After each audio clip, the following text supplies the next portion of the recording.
He a joke. He a joke. He a joke. He a joke. He a joke. He a joke. He a joke. Crazy signs everywhere. Another sign I saw the other day, driving down the street, sitting at a red light, on a telephone pole, a Comcast sign stable. Then above that is a sign that says karate, and has an arrow pointing.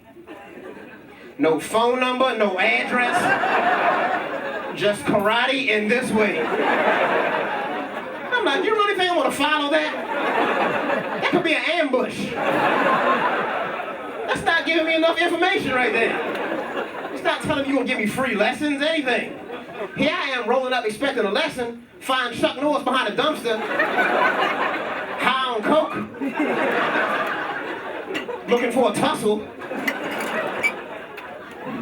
And let me tell you, if you've never been around Chuck Norris while he's high on coke, totally different person. Cries a lot, he's very violent. I'm proud of myself, guys. I watched my first horror movie in like 3 years. Like horror movies messed me up. You guys might not be like this. The last horror movie I saw that like really destroyed me was The Ring. You guys seen The Ring before?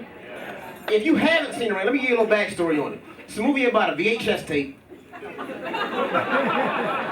which is fucking hilarious in itself. So it's a movie about this VHS tape, right? And it's like a little white, it's like a little chicken, like a white choir robe, who like crawls down on a television screen and kills you, like 7 days later. This is how scary that movie was. When it first came out the video, I walked into Blockbuster to rent it. Walk in, all the VHS tapes are still on the wall, but the DVDs are gone. Like, how stupid is that? People didn't think she could come out of a DVD. Like she'd be crawling towards the screen, like head twisted around, about to step out and kill you. Like, what format is this? Wait till they release me on Blu-ray, I'm gonna fuck you up. I can't stand horror movies, they mess me up, they ruin me.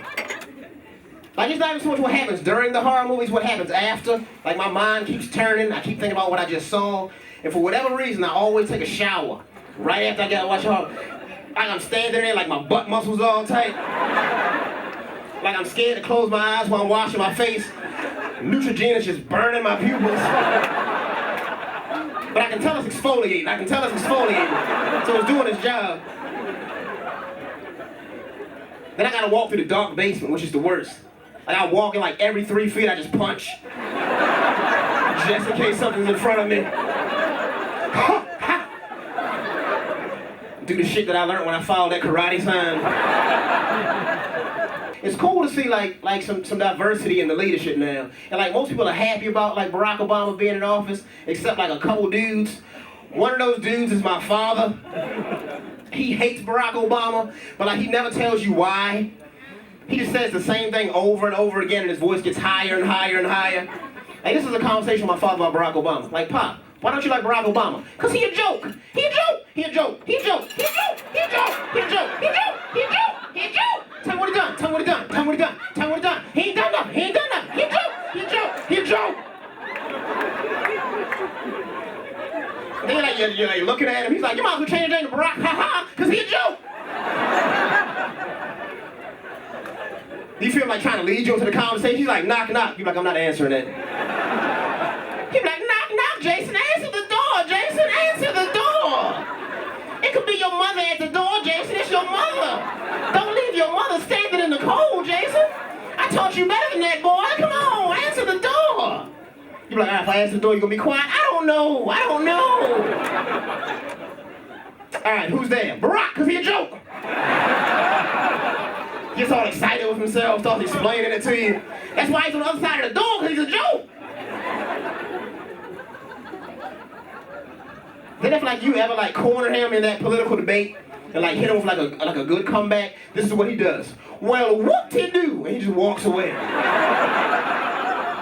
Which I think is an unacceptable way to end a political debate. He like slams the door, you hit him on the other side of the door. He a joke! Still arguing. I told you guys I work at a school, teach kindergarten. Had a little party for the kids. And I went out to the store on my lunch break to buy some juices for them. And I bought these little, you guys have heard of Huggies before, right? Like, they look like little water barrels. They sell them like packs of like 24 for like $3.99. But I got 32 kids in my class. So I didn't want to buy 2 packs of 24. So then I looked at the bottom shelf and I saw they sold them like 7 for $1. So I bought that. But I was walking out of the store and I was looking at my receipt and it was like $3.99. So I knew that was for the full box. But then I saw like 14 cents, 14 cents, 14 cents, 14 cents. I was like, what did I pay 14 cents for? Then I realized those little loose juices. I'm like, you know you were drinking straight shit when it costs 14 cents. Cause you gotta think about that. Like everything's wrapped up in that 14 cents. Like that's shipping costs, ingredients, packaging, overhead, all of that's wrapped up in the 14 cents.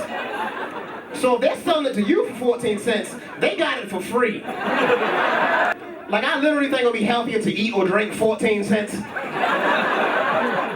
Just go get in your car, 14, not even clean pennies, like 14 sticky cup holder pennies.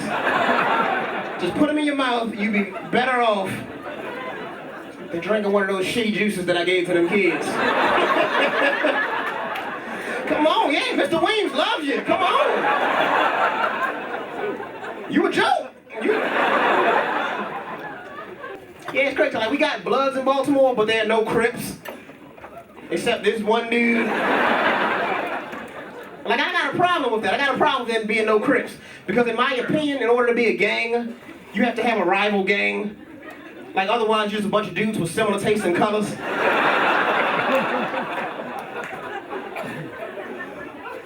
They do real gangster shit like break Snapple bottles. Ask you, can they pump your gas? I'm standing the other day, pumping some gas. I see this dude walk across the line at me, real messed up. Like, you can tell him like he's like strung out on drugs or whatever. He gets up on me, starts touching me. Like, oh, Jason, man, how you doing, man? It's Reggie from high school. You look good. And I stepped back and I was like, it's not so much that I look good, Reggie. You look bad. Like, it's much more of a contrast situation we got going on here. This dude had on like purple corduroys, a leather wife beater. I'm gonna say that again, a leather wife beater, tuxedo shoes. And apparently, like, he buys his drugs from those kids at the gas station, but when that gas station shuts down at nighttime, those kids move on to the neighborhoods and start selling drugs. I know this lady lives over there, she's like, Jason, you know those kids from that gang, they've been out in front of my house selling drugs. I said, I'm sorry to hear that, nobody wants that, you know, people drop your property value. She said, no. I don't mind them selling drugs. Everybody has to make a living.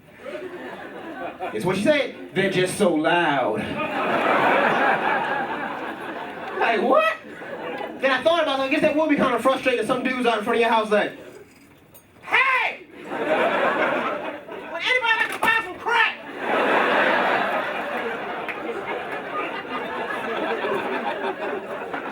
It's in my left trouser pocket. If anybody's addicted, come see me. By addicted, I mean has a chemical dependency to an illicit substance. My name is Sherman.